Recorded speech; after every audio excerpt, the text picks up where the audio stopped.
Chapter 15. The Herman W. Block Memorial Library's air conditioning unit didn't work very good, and there was only one fan. And from the minute me and Winn-Dixie got in the library, he hogged it all. He lay right in front of it and wagged his tail and let it blow his fur all around. Some of his fur was pretty loose and blew right off of him like a dandelion puff.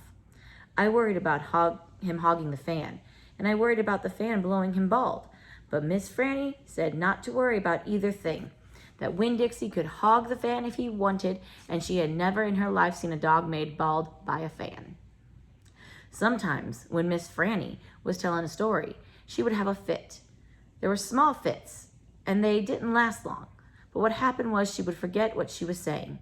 She would just stop and start to shake like a little leaf.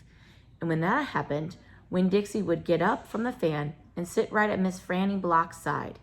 He would sit up tall, protecting her with his ears standing straight up on his head like soldiers.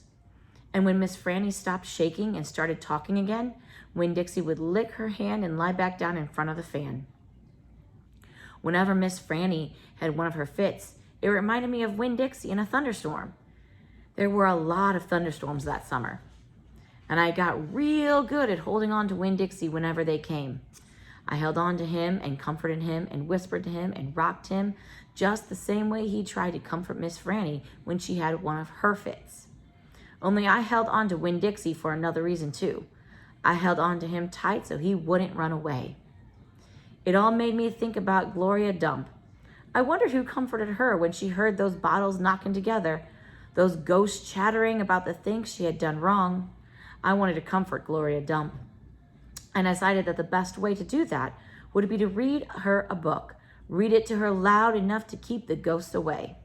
And so I asked Miss Franny, I said, "Miss Franny, I've got a grown-up friend whose eyes are going on her, and I'd like to read her a book out loud.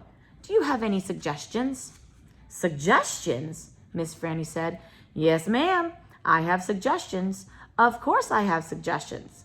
How about Gone with the Wind?" "What's that about?" I asked her.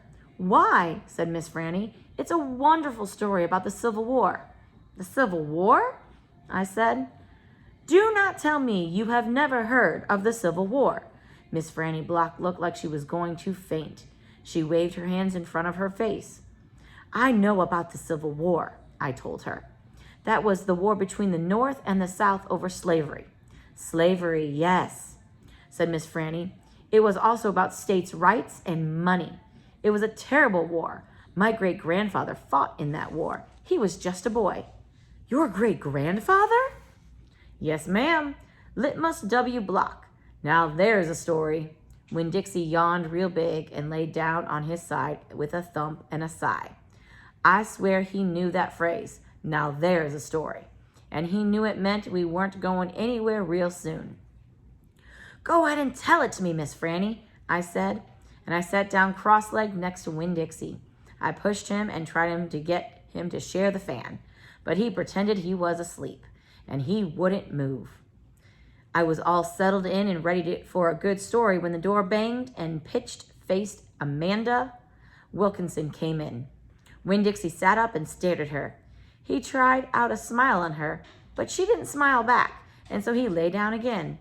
"I'm ready for another book," Amanda said, slamming her book down on Miss Franny's desk. "Well," said Miss Franny, "maybe you wouldn't mind waiting. I'm telling India Opal a story about my great-grandfather. You are, of course, more than welcome to listen. It will be just 1 minute." Amanda sighed a real big, dramatic sigh and stared past me. She pretended like she wasn't interested, but she was, I could tell. "Come sit over here," said Miss Franny. "I'll stand, thank you," said Amanda. "Suit yourself." Miss Franny shrugged. "Now where was I? Oh yes, Litmus W. Block.